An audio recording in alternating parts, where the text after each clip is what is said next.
Hey, Flo here. Decided to head out.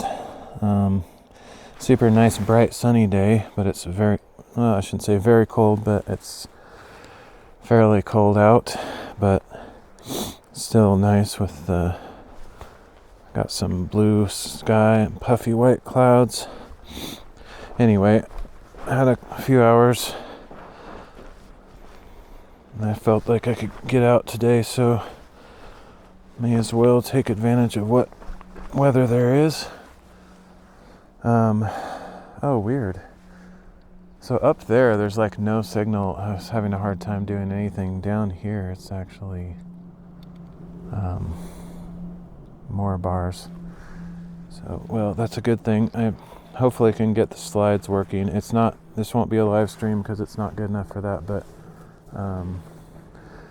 now that the signal's better down here, I might actually be able to change the slides, hopefully. I was kind of unsure, because it wasn't really working up there. So yeah, I'm going to do a reading or two today while I have the time. I'll be kind of busy over the Thanksgiving time. I might still do some readings over the holiday weekend or whatever, but it'll be in a different situation with family and everything.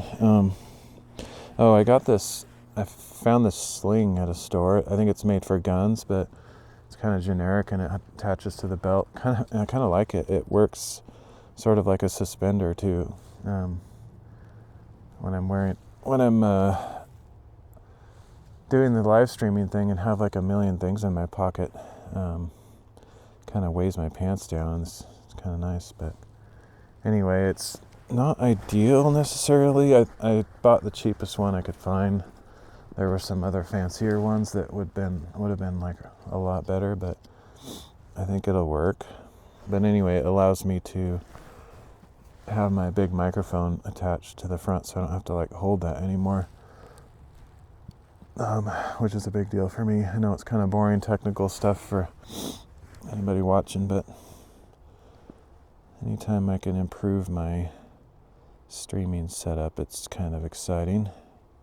Yeah, so we got a better signal down here. I don't know if the slides on the show up there will be good, but alright, let me, while I'm thinking about it, do this marker thing. I feel like there's a pretty good chance that I've forgotten to do this at times. Man, this is invasive. VLC is like scanning for media files, and it's been like that for weeks. I don't know if it's just constantly re-scanning the same stuff it's already scanned or what, but I think I need to turn that off.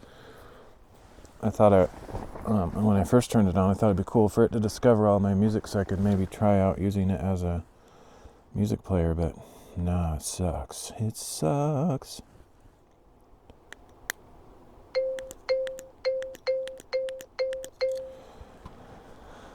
Alright, I got two microphones pretty close together here. Hopefully they don't have any of that weird interference, especially since one of them is wireless, but it's part of the reason I have the bigger one, is in case something weird happens, I can dub back in the better quality one. So we're going to be reading 2 Kings 5 through 8 and Romans 11. I was sort of hoping this could be a live stream. I didn't really think it would. I haven't been up here in this area, this part of the river, for quite a long time. I don't think I've been here this year, and I don't remember when the last time was, maybe last year, but for a while I was up here like kind of exploring all the forest roads and hiking along the river, and it's been a while, so it's kind of nice to get back up here, but I didn't remember whether there's a signal or not, and there pretty much is not much of one, so it's not a very good place to live stream, unfortunately. But that's just the way it goes. Just the vloggy stuff. I might live stream later tonight and fill in the blanks on this. But I made some huge enhancements to my Vibe Code audio editor project. Like, I got over some pretty serious hurdles, and I'll talk about this tonight if I live stream, but kind of show it off, showcase the results of my work, whatever, struggling against AI to get it to do what I want. Anyway, it'll be fun to show that, I guess. It's close to the point where I can start using it, but like I might still have to use my old tool, just because it's sort of like I'm trying to migrate features and I haven't quite got it all moved over. Anyway, kind of boring stuff that nobody cares about except for me.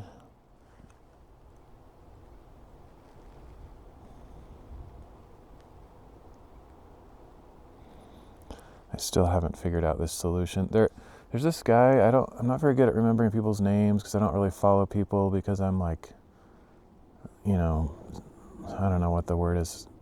Just, I don't follow people on YouTube or social media or anything where I'm trying to latch onto their fame or something like that. So I rarely remember who people are. I watch videos, and I'll even like follow someone and watch a ton of their videos, and I can't even remember what their name is. That's just the way it is for me with content creators.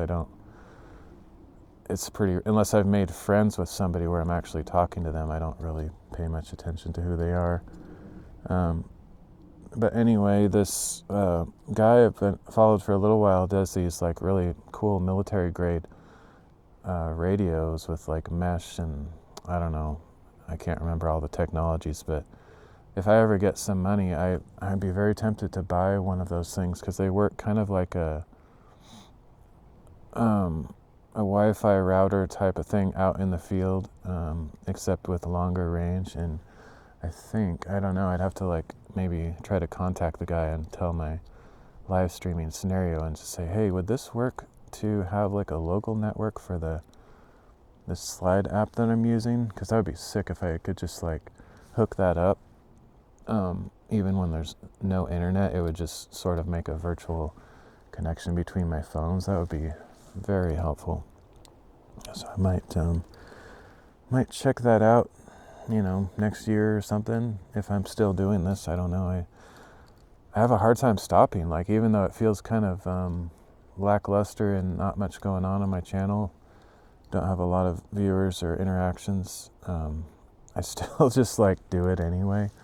Maybe it's insanity, but it's a hobby that I enjoy. So I guess what's the harm? As long as it's not actually doing me, psychological harm, where I'm spending too much money in it and feeling discouraged at the results or something like that, which sometimes I feel that, but I think I've mostly got over that hump a few years ago when I realized, wow, it doesn't matter how hard I try, this will never become anything.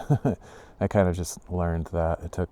It was kind of a gut punch, but it's reality, and I think I've gotten over that.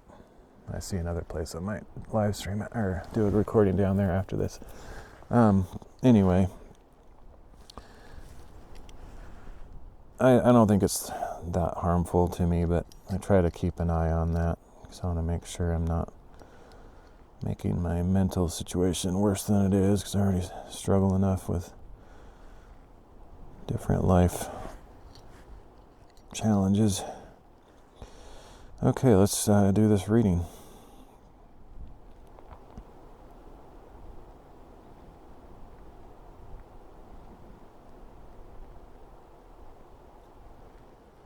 Second Kings chapter 5. Now Naaman, the commander of the army of the king of Aram, was a great man in his master's sight and highly regarded, for through him the Lord had given victory to Aram. And he was a mighty man of valor, but he was a leper. At this time the Arameans had gone out in bands and had taken a young girl from the land of Israel, and she was serving Naaman's wife.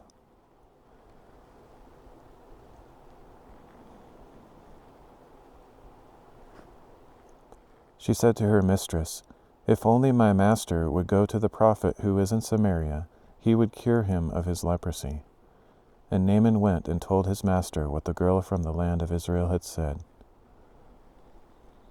"Go now," said the king of Aram, and I will send you with a letter to the king of Israel.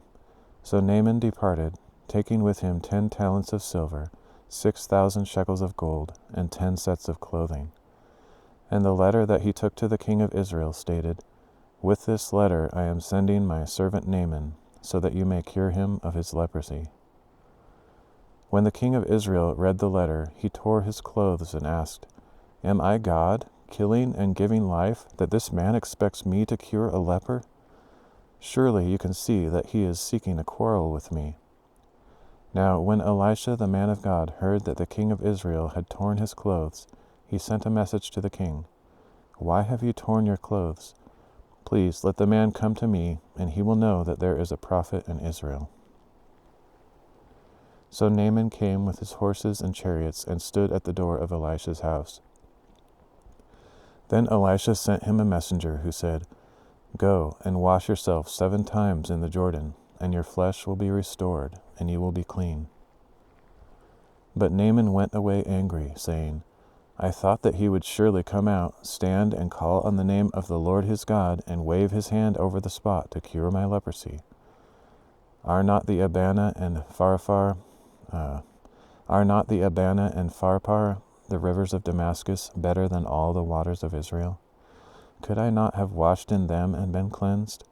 So he turned and went away in a rage. Naaman's servants, however, approached him and said, "My father, if the prophet had told you to do some great thing, would you not have done it? How much more then when he tells you, 'Wash and be cleansed'?" So Naaman went down and dipped himself in the Jordan 7 times according to the word of the man of God, and his flesh was restored and became like that of a little child, and he was clean. Then Naaman and all his attendants went back to the man of God, stood before him, and declared, "Now I know for sure that there is no God in all the earth except in Israel. So please accept a gift from your servant." But Elisha replied, "As surely as the Lord lives, before whom I stand, I will not accept it." And although Naaman urged him to accept it, he refused. "If you will not," said Naaman, "please let me, your servant, be given as much soil as a pair of mules can carry. For your servant will never again make a burnt offering or a sacrifice to any other god but the Lord. Yet may the Lord forgive your servant this one thing. When my master goes into the temple of Rimmon to worship there, and he leans on my arm, and I bow down in the temple of Rimmon, may the Lord forgive your servant in this matter." "Go in peace," said Elisha. But after Naaman had traveled a short distance, Gehazi, the servant of Elisha, the man of God, said, "Look, my master has spared this Aramean, Naaman, while not accepting what he brought. As surely as the Lord lives, I will run after him and get something from him." So Gehazi pursued Naaman, and when Naaman saw him running toward him, he got down from his chariot to meet him and asked, "Is everything all right?" "Everything is all right," Gehazi replied. "My master has sent me to say, I have just now discovered that 2 young men from the sons of the prophets have come to me from the hill country of Ephraim." I kind of want to change how I say that. I think it's Ephraim or something, but I never say it right. It's one of those words that, should I try to pronounce it in Hebrew type way, or just, I don't know. I'm not going to worry about it, I guess. Every time I see it, I think like,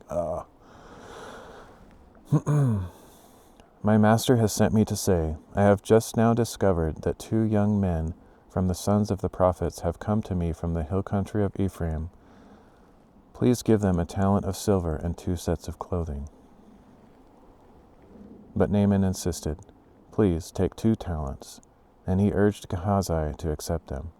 Then he tied up 2 talents of silver in 2 bags along with 2 sets of clothing, and gave them to 2 of his servants, who carried them ahead of Gehazi. When Gehazi came to the hill, he took the gifts from the servants and stored them in the house. Then he dismissed the men, and they departed. When Gehazi went in and stood before his master, Elisha asked him, "Gehazi, where have you been?" "Your servant did not go anywhere," he replied. But Elisha questioned him, Did not my spirit go with you when the man got down from his chariot to meet you? Is this the time to accept money and clothing, olive groves and vineyards, sheep and oxen, men servants and maidservants? Therefore the leprosy of Naaman will cling to you and your descendants forever. And as Gehazi left his presence, he was leprous, as white as snow.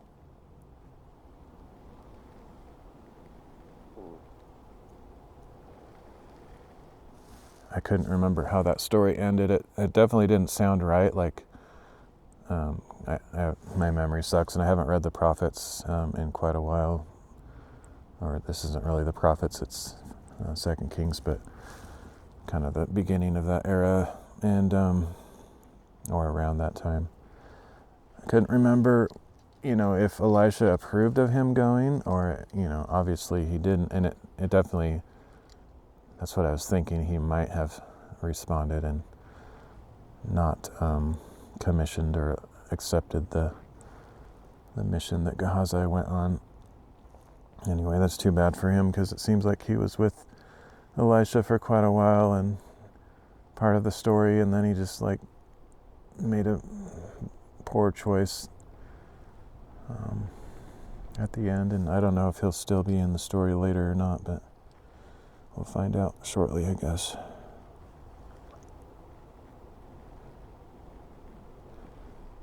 But yeah, it seems kind of like he sort of played the role a little bit of Judas Iscariot, sort of just wanting to gain something, and it seems like he actually lied too. He said that there was some visitors or some people that needed that gift that they offered, that Naaman offered earlier, and so he took it under those auspices or whatever, just under that guise, and then seemingly just stored it away, probably to use for his own enrichment. Anyway, so it's not just a mere, meaningless act that it's like, why was he punished so severely? He most likely had bad intentions, and Elisha, being a man of God, was able to discern those things. It's kind of amazing to me how, these guys, they're basically like superheroes. He's kind of acting like Professor X here, where he's able to, it's almost like he was traveling with Gehazi along the way, even though he was back at his house. And you think of like Luke Skywalker and his force projections, or things like that. It's kind of like he had those kind of abilities. Obviously not in of himself, he's not like a mutant or superhero, but God, for his own glory and purposes, with the power of his Spirit, enabled the prophets and other men to have these abilities. But anyway, I always find it interesting. Definitely reads kind of like a comic book sometimes, just with the things that they can do. And it's kind of interesting. I bet, nobody watches my videos, but once upon a time, everyone just yeah, so that happened, whoop-de-doo. Of course I believe it. People had faith. These days, I think people treat the Bible as a bunch of fairy tales, and they're just like, yeah, right, that's so out there, that's probably a legend, It does sound like a legend, like the Chinese legends of, martial artists that could float through the air and, walk on water and all these kinds of things. The stories from the Bible sound very similar. And so if you were to think of it from that perspective, one of two things you could think.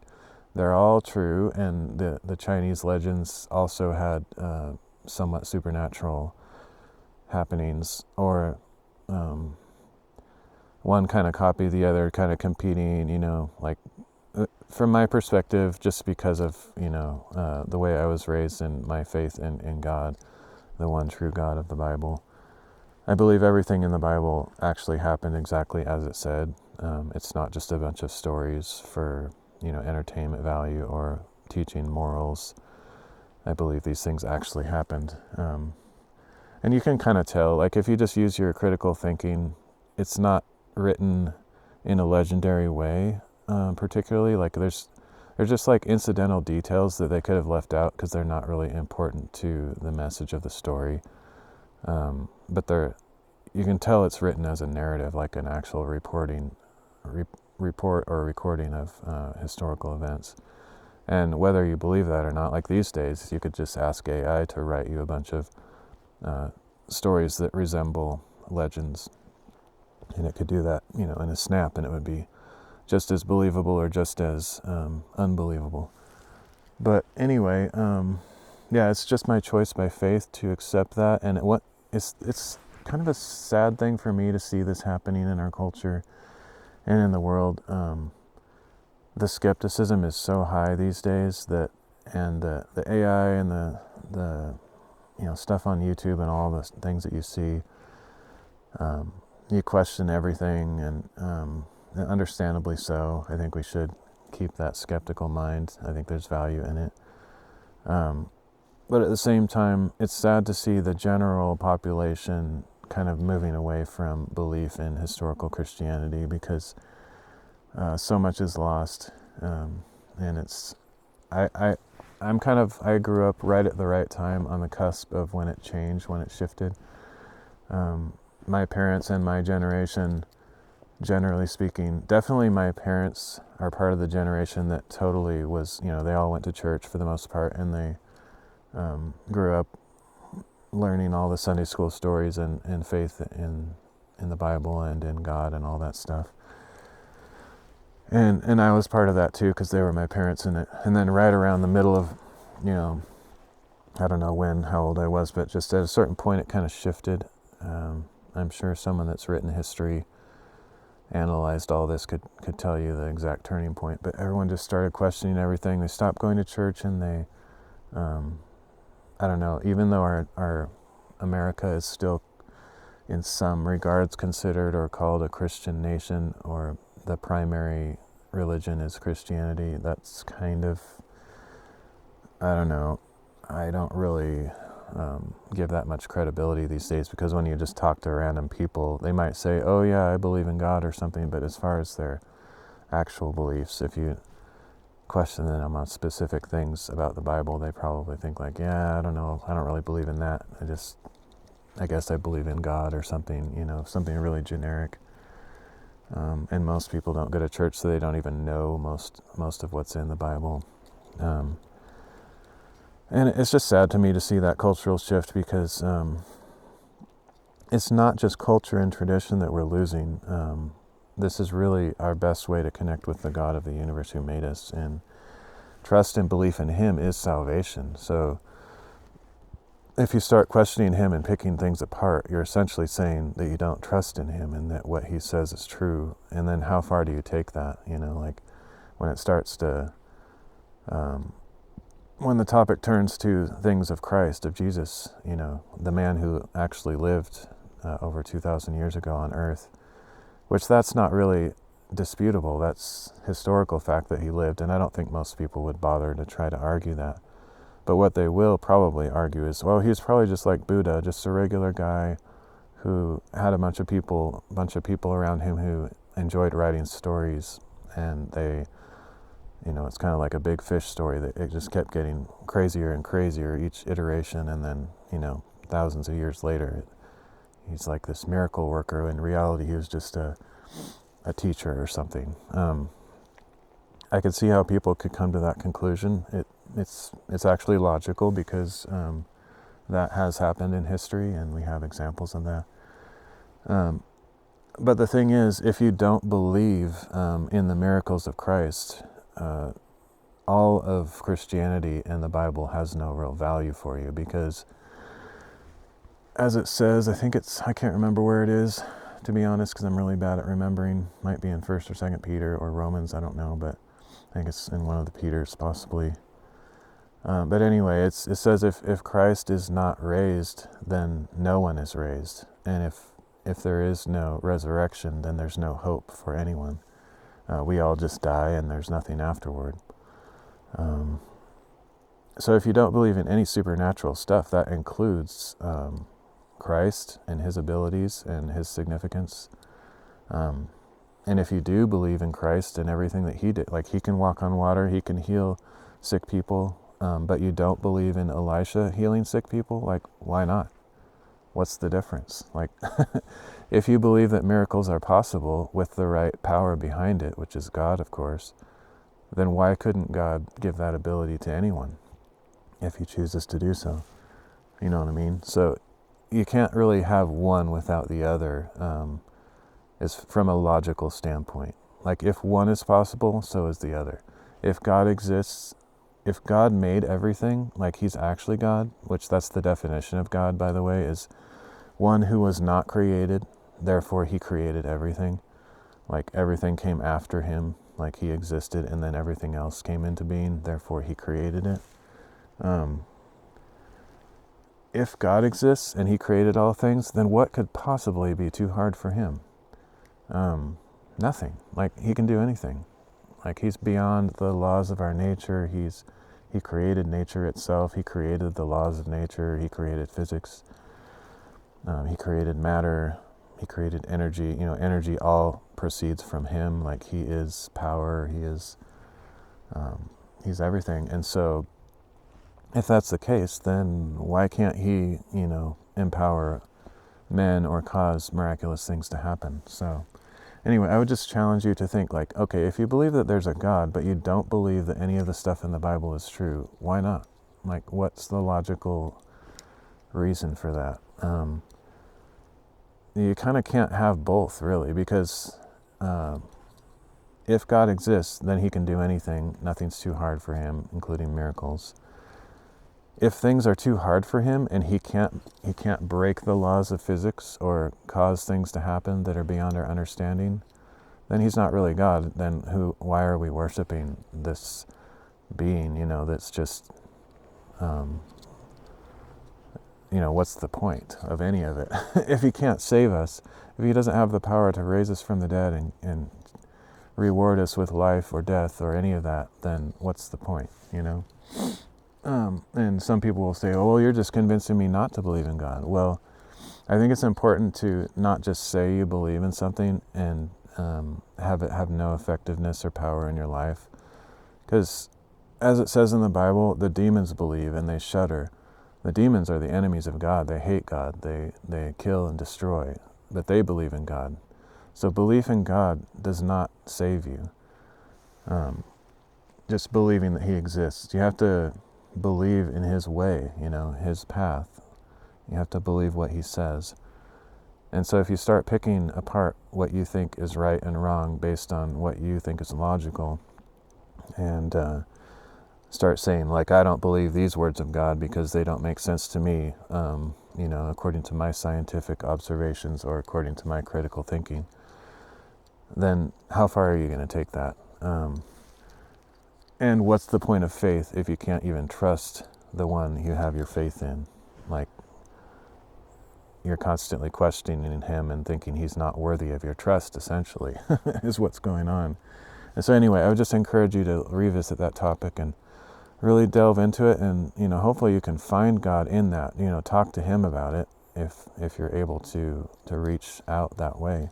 I would encourage you to try. And, I'll pray that anyone who's listening this and gives that a try, I'll pray that he responds and that he listens and that you find the connection that is all important in him, because without it, we're all toast, literally. We're actually literal toast. We're doomed without God. And I don't want that for anybody. I'm saying this not to judge or condemn. I'm saying it because I care about everyone who might listen to these words. I want you to have the chance to find Christ and salvation in him. So, and that's pretty much the whole reason I do these Bible readings, is to share that faith that I have in Christ and hope, just have a tiny inkling of, or sparkle of hope that he will use the reading of his word and, maybe the few sharings of my stories and just sharing my life, but primarily through his word, that he will, save one, or that he will bring someone closer to him. All right, well, let's just keep going. I believe that Elisha did these things, and it's actually pretty cool because I think there's a bigger picture, a bigger purpose. Elisha, I don't know, I think he was probably a very humble man. I don't think he let it go to his head, but he had some amazing powers, abilities beyond anyone in pretty much in history. The only person I think that would match Elisha is probably Jesus. Like, Jesus exceeded him, obviously. But if you're just like, like if you're a Marvel Comics fan or DC Comics fan, you talk about feats, like you're trying to analyze someone's power level. You're like, okay, what has he done?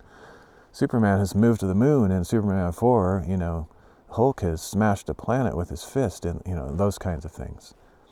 And if you're analyzing, the feats of these various Bible characters, I think Elisha's up there in the top 3 probably.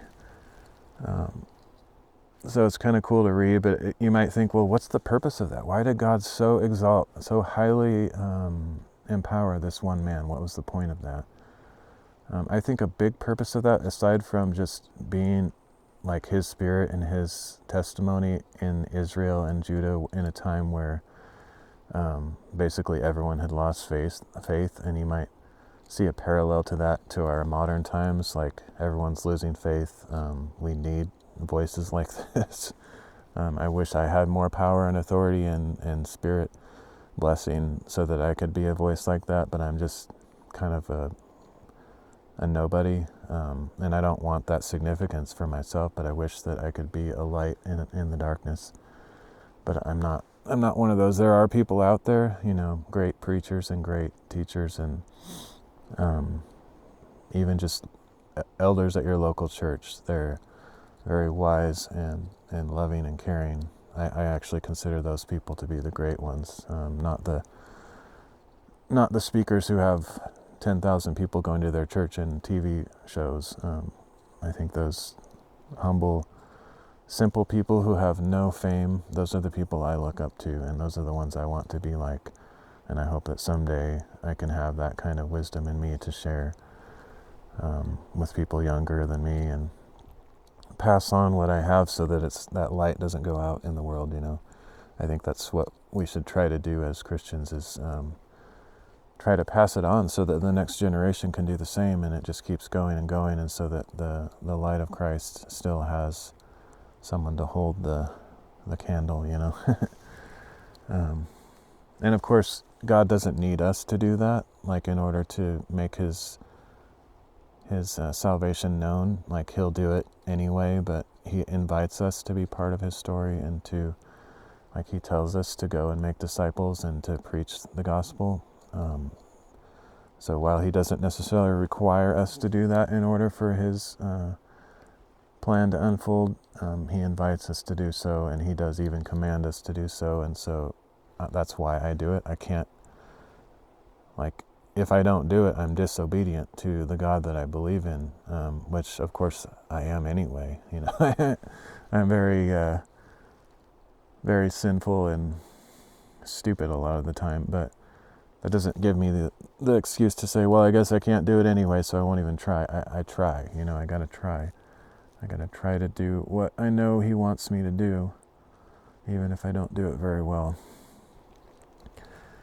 Anyway, I don't know what, I guess that's the end of that little spiel. I don't know if that's a blessing or something that people can understand that might watch this at some point, but there it is.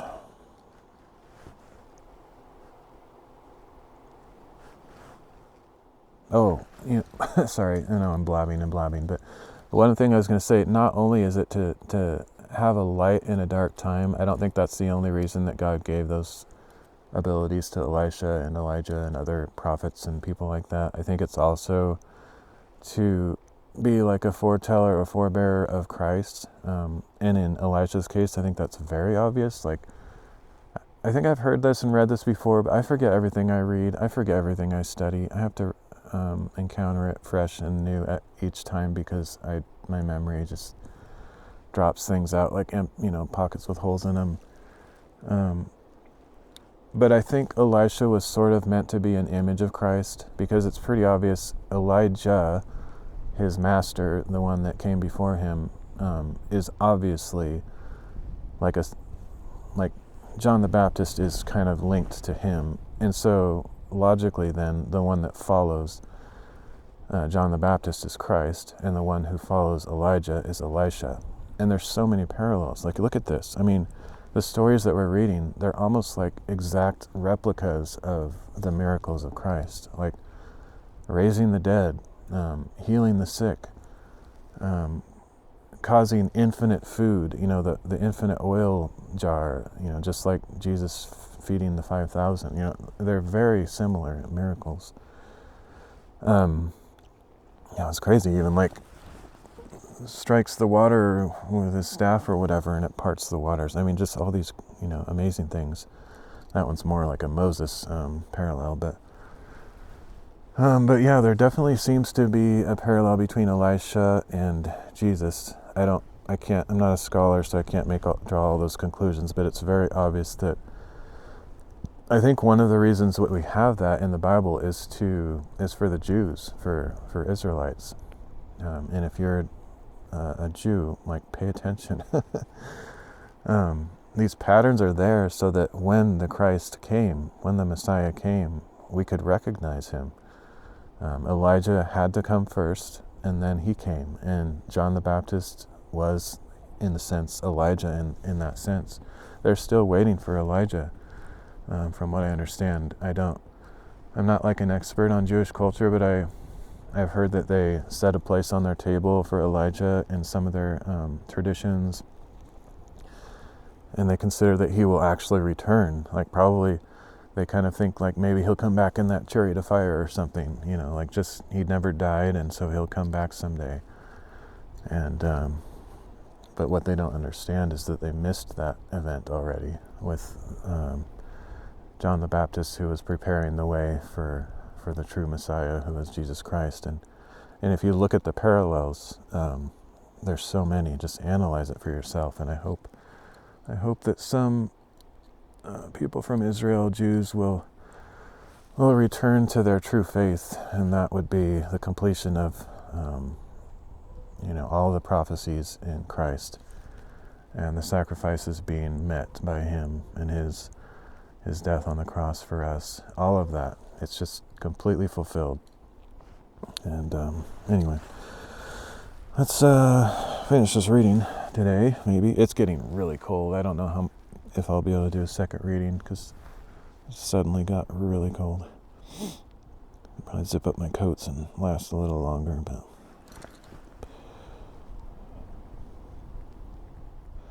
2 Kings chapter 6. Now the sons of the prophets said to Elisha, "Please take note that the place where we meet with you is too small for us. Please let us go to the Jordan, where each of us can get a log so we can build ourselves a place to live there." "Go," said Elisha. Then one of them said, "Please come with your servants." "I will come," he replied. So Elisha went with them, and when they came to the Jordan, they began to cut down some trees. As one of them was cutting down a tree, the iron axe head fell into the water. "Oh, my master," he cried out, "it was borrowed." "Where did it fall?" asked the man of God. And when he showed him the place, the man of God cut a stick, threw it there, and made the iron float. "Lift it out," he said, and the man reached out his hand and took it. Now the king of Aram was at war against Israel. After consulting with his servants, he said, "My camp will be in such and such a place." Then the man of God sent word to the king of Israel, "Be careful passing by this place, for the Arameans are going down there." So the king of Israel sent word to the place the man of God had pointed out. Time and again Elisha warned the king, so that he was on his guard in such places.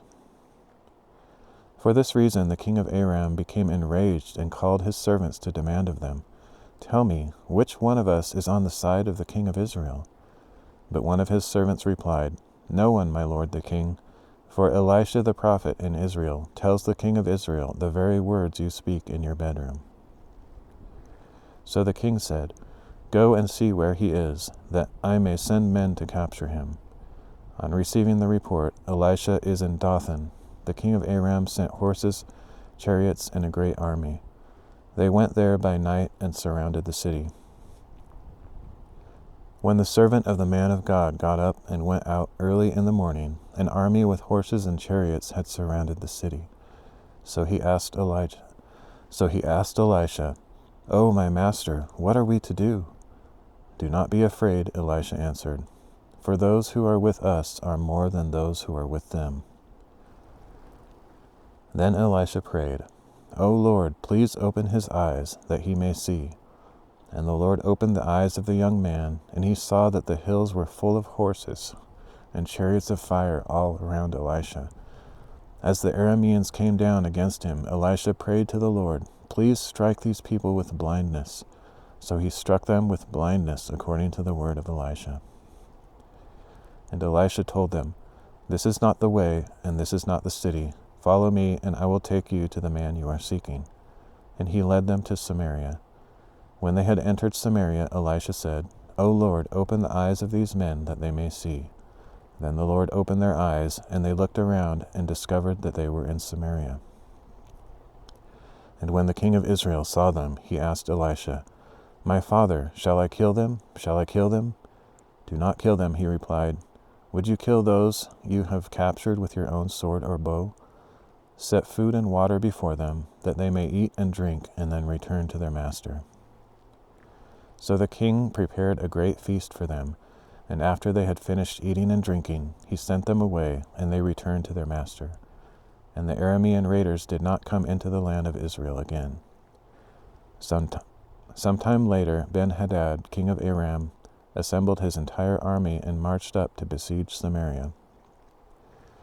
So there was a great famine in Samaria. Indeed, they besieged the city so long that a donkey's head sold for 80 shekels of silver, and a quarter cab of dove's dung sold for 5 shekels of silver. As the king of Israel was passing by on the wall, a woman cried out to him, "Help me, my lord the king." He answered, "If the Lord does not help you, where can I find help for you? From the threshing floor or the winepress? From the threshing floor or the winepress?"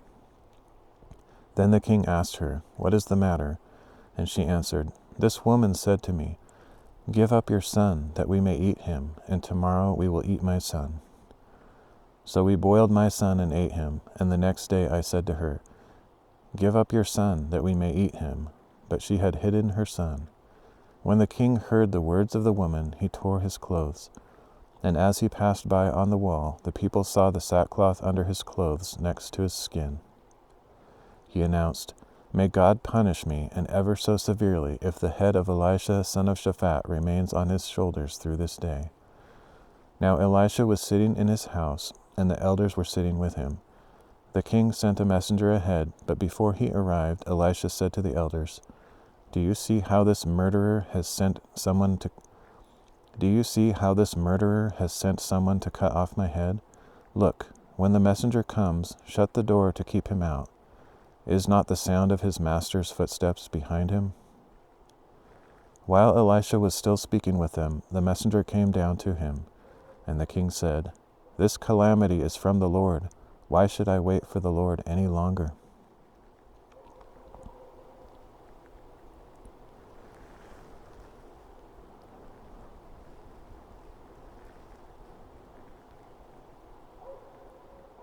Oh, I didn't realize we were reading so many chapters. That's cool. Of this book or whatever.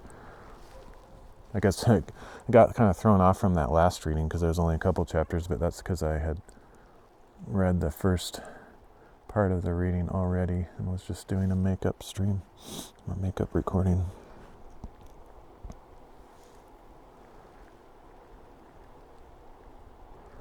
This is an area where there could be people because people like to come down to the river, so there might even be people driving by up in the forest roads, so I might get interrupted here.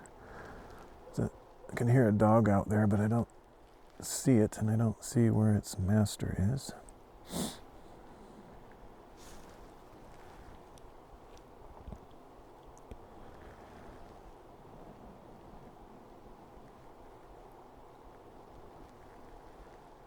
2 Kings chapter 7. Then Elisha said, "Hear the word of the Lord. This is what the Lord says. About this time tomorrow at the gate of Samaria, a seah of fine flour will sell for a shekel, and 2 seahs of barley will sell for a shekel." But the officers on whose arm the king leaned answered the man of God, "Look, even if the Lord were to make windows in heaven, could this really happen?" "You will see it with your own eyes," replied Elisha, "but you will not eat any of it." Now there were 4 men with leprosy at the entrance of the city gate, and they said to one another, "Why just sit here until we die? If we say, 'Let us go into the city,' we will die there from the famine in the city. But if we sit here, we will also die. So come now, let us go over to the camp of the Arameans. If they let us, we will live. If they kill us, we will die." So they arose at twilight and went to the camp of the Arameans. But when they came to the outskirts of the camp, there was not a man to be found. For the Lord had caused the Arameans to hear the sound of chariots, horses, and a great army, so that they said to one another, "Look, the king of Israel must have hired the kings of the Hittites and Egyptians to attack us." Thus the Arameans had arisen and fled at twilight, abandoning their tents and horses and donkeys. The camp was intact, and they had run for their lives. When the lepers reached the edge of the camp, they went into a tent to eat and drink. Then they carried off the silver, gold, and clothing, and went and hid them. On returning, they entered another tent, carried off some items from there, and hid them. Finally, they said to one another, "We are not doing what is right. Today is a day of good news. If we are silent and wait until morning light, our sin will overtake us. Now therefore let us go and tell the king's household." So they went and called out to the gatekeepers of the city, saying, "We went to the Aramean camp, and no one was there, not a trace, only tethered horses and donkeys, and the tents were intact." The gatekeepers shouted the news, and it was reported to the king's household. So the king got up in the night and said to his servants, "Let me tell you what the Arameans have done to us. They know we are starving, so they have left the camp to hide in the field, thinking, 'When they come out of the city, we will take them alive and enter the city.'" But one of his servants replied, Please have scouts take 5 of the horses that remain in the city. Their plight will be no worse than all the Israelites who are left here. You can see that all the Israelites here are doomed, so let us send them and find out." Then the scouts took 2 chariots with horses, and the king sent them after the Aramean army, saying, "Go and see." And they tracked them as far as the Jordan, and indeed the whole way was littered with the clothing and equipment the Arameans had thrown off in haste. So the scouts returned and told the king. Then the people went out and plundered the camp of the Arameans. It was then that a seah of fine flour sold for a shekel, and 2 seahs of barley sold for a shekel, according to the word of the Lord. Now the king had appointed the officer on whose arm he leaned to be in charge of the gate, but the people trampled him in the gateway, and he died, just as the man of God had foretold when the king had come to him. It happened just as the man of God had told the king. About this time tomorrow, at the gate of Samaria, 2 seahs of barley will sell for a shekel, and a seah of fine flour will sell for a shekel.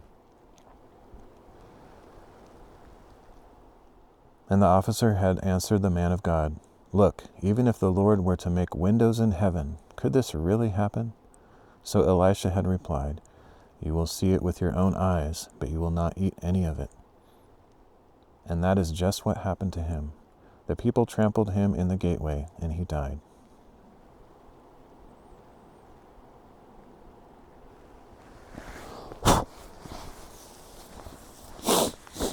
Oh, cold.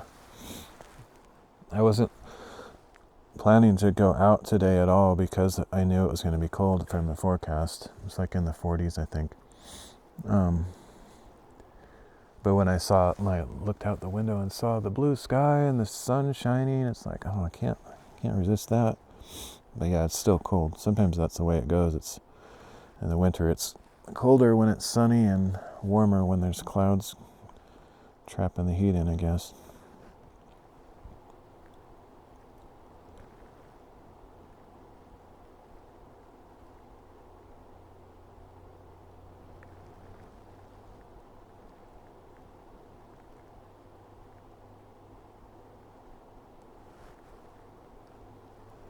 Having a delay here, I might have to reset. I think it's better.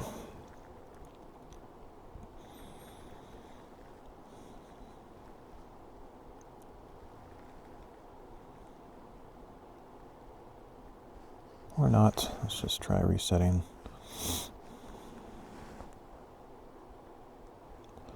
Could be that the signal is kind of coming and going. That's what it feels like sometimes, or everyone's using it. So my bandwidth is decreasing or something. It's just weird how it can change so suddenly. Also, I forgot to charge my phone this morning. This won't have any effect on the signal, but I think I might get my second battery in, get it going before it runs out.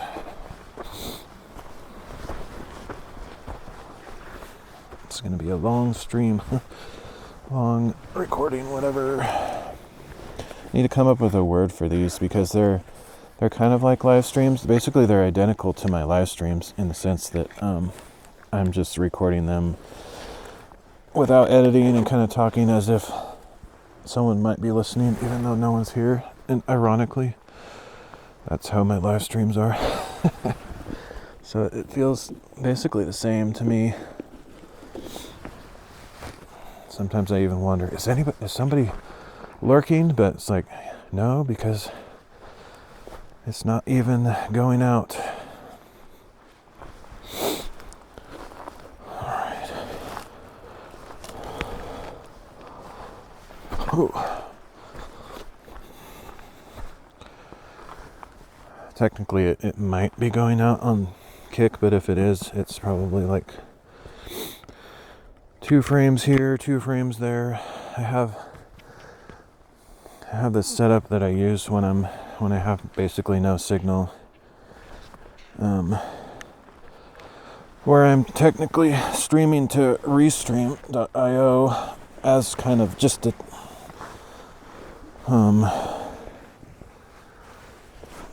fake endpoint, just so I can keep IRL Pro going, and I have Kick set up through there, and it may or may not be going out in that sense.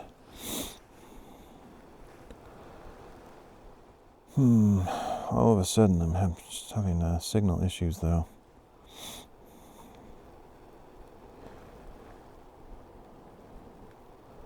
Alright, I think it's better now.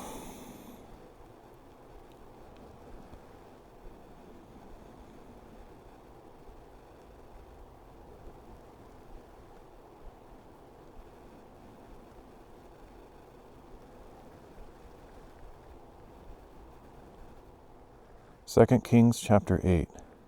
Now Elisha had said to the woman whose son he had restored to life, "Arise, you and your household, go and live as a foreigner wherever you can, for the Lord has decreed a 7-year famine, and it has already come to the land." So the woman had proceeded to do as the man of God had instructed, and she and her household lived as foreigners for 7 years in the land of the Philistines. At the end of 7 years, when the woman returned from the land of the Philistines, she went to the king to appeal for her house and her land. Now the king had been speaking to Gehazi, the servant of the man of God, saying, "Please relate to me all the great things Elisha has done." And Gehazi was telling the king how Elisha had brought the dead back to life.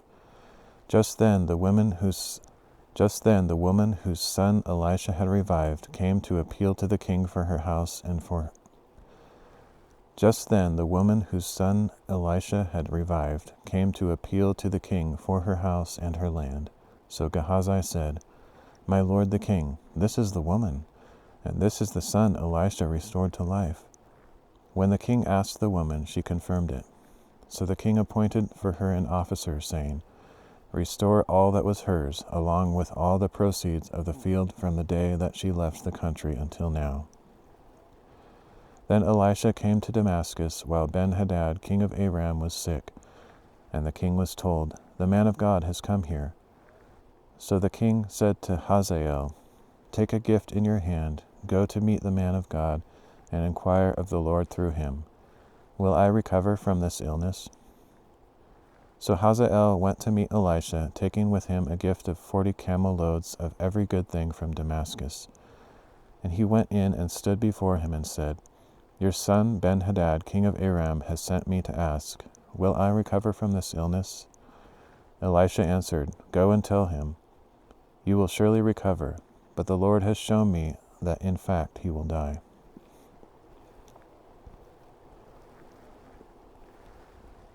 Elisha fixed his gaze steadily on him until Hazael became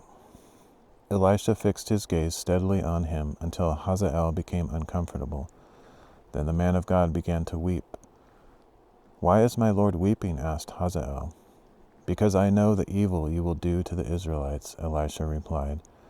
"You will set fire to their fortresses, kill their young men with the sword, dash their little ones to pieces, and rip open their pregnant women." "But how could your servant, a mere dog, do such a monstrous thing?" said Hazael. And Elisha answered, "The Lord has shown me that you will be king over Aram." So Hazael left Elisha and went to his master, who asked him, "What did Elisha say to you?" And he replied, "He told me that you would surely recover." But the next day Hazael took a thick cloth, dipped it in water, and spread it over the king's face. So Ben-Hadad died, and Hazael reigned in his place. In the 5th year of the reign of Joram son of Ahab over Israel, Jehoram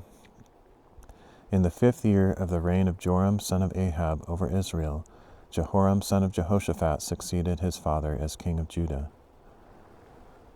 Jehoram was 32 years old when he became king, and he reigned in Jerusalem 8 years. And Jehoram walked in the ways of the kings of Israel, just as the house of Ahab had done, for he married a daughter of Ahab and did evil in the sight of the Lord. Yet for the sake of his servant David, the Lord was unwilling to destroy Judah, since he had promised to maintain a lamp for David and his descendants forever. In the days of Jehoram, Edom rebelled against the hand of Judah and anointed their own king. In the days of Jehoram, Edom rebelled against the hand of Judah and appointed their own king. So Jehoram crossed over to Zaire with all his chariots. When the Edomites surrounded him and his chariot commanders, he rose up and attacked by night. His troops, however, fled to their homes. So to this day Edom has been in rebellion against the hand of Judah. Likewise, Libnah rebelled at the same time. As for the rest of the acts of Jehoram, along with all his accomplishments, are they not written in the book of the Chronicles of the kings of Judah? And Jehoram rested with his fathers and was buried with them in the city of David. And his son Ahaziah reigned in his place. In the 12th year of the reign of Joram son of Ahab over Israel, Ahaziah son of Jehoram became king of Judah. Ahaziah was 22 years old when he became king, and he reigned in Jerusalem 1 year. His mother's name was Athaliah, the granddaughter of Omri, king of Israel. And Ahaziah walked in the ways of the house of Ahab, and did evil in the sight of the Lord like the house of Ahab, for he was a son-in-law of the house of Ahab. Then Ahaziah went with Joram son of Ahab to fight against Hazael king of Aram at Ramoth-Gilead, and the Arameans wounded Joram. So King Joram returned to Jezreel to recover from the wounds that the Arameans had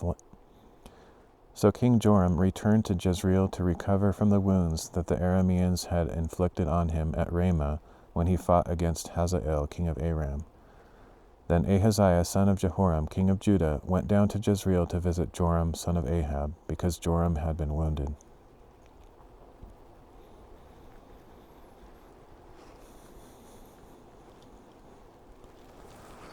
Alright, it's a pretty long reading. Got one more chapter though. I might check that spot out that I'm looking at down there because it looks pretty cool. It'll be kind of hard to set up on the hill, but on the slope, but I think it might be worth trying. Otherwise, I don't know what I'll do. If I'm too cold, I might give up. I think I can keep going though.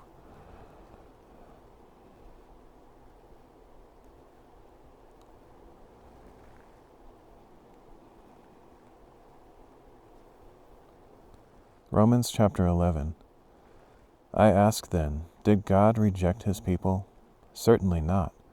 I am an Israelite myself, a descendant of Abraham, from the tribe of Benjamin. God did not reject his people, whom he foreknew. Do you not know what the scripture says about Elijah, how he appealed to God against Israel? Lord, they have killed your prophets and torn down your altars. I am the only one left, and they are seeking my life as well. And what was the divine reply to him?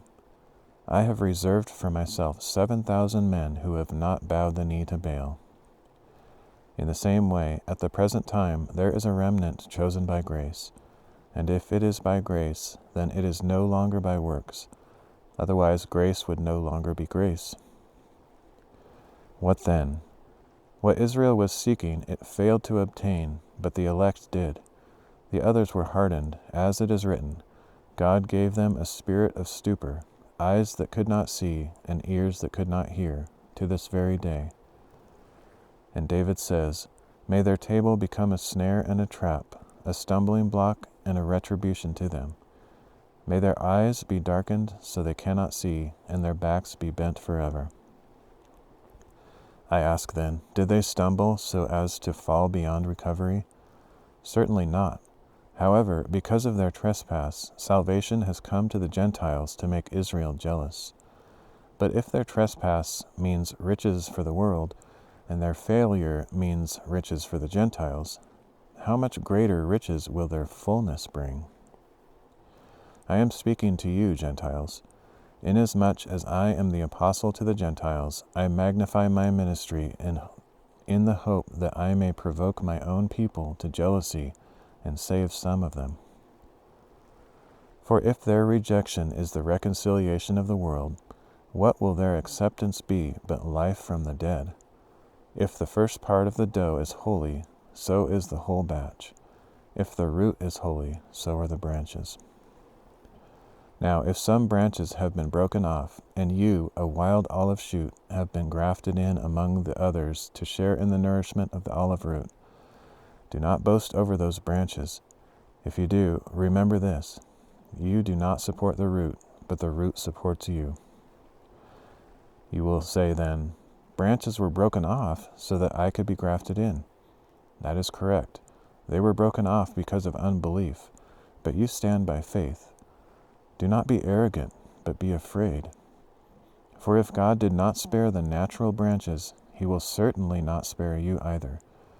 Take notice, therefore, of the kindness and severity of God. Severity to those who fell, but kindness to you, if you continue in his kindness. Otherwise you also will be cut off. And if they do not persist in unbelief, they will be grafted in, for God is able to graft them in again. For if you were cut from a wild olive tree, and contrary to nature were grafted into one that is cultivated, how much more readily will these, the natural branches, be grafted into their own olive tree?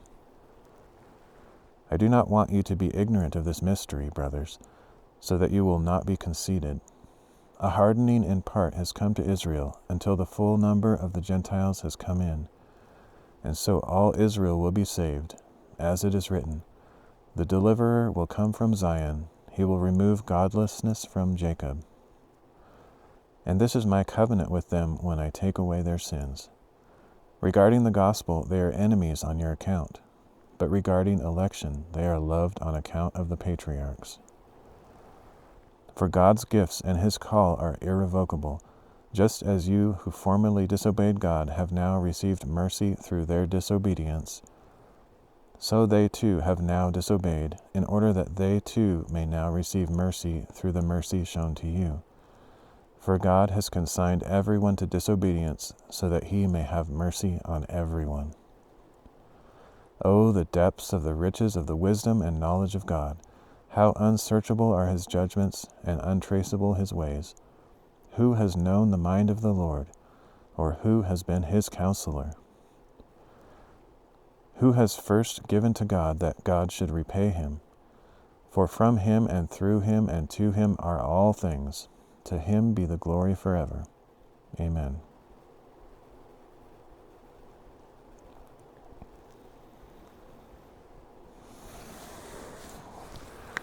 All right.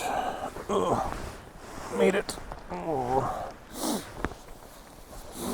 I could keep the recording going, but I think I'll reset it just so that this isn't ridiculously long. It's just right down there where I might try to do a second reading, but I'll chop this one and restart it. Upload them later. So many videos I need to work on. Alright, so thanks for joining me. I'll probably be back in a few minutes, but that won't mean anything to you because it'll be hours before I get these uploaded. I wish there was a signal, then I could just not have to worry about editing these and uploading them and whatnot, but just gotta deal with what I get. So thanks for joining me. I'll catch you later.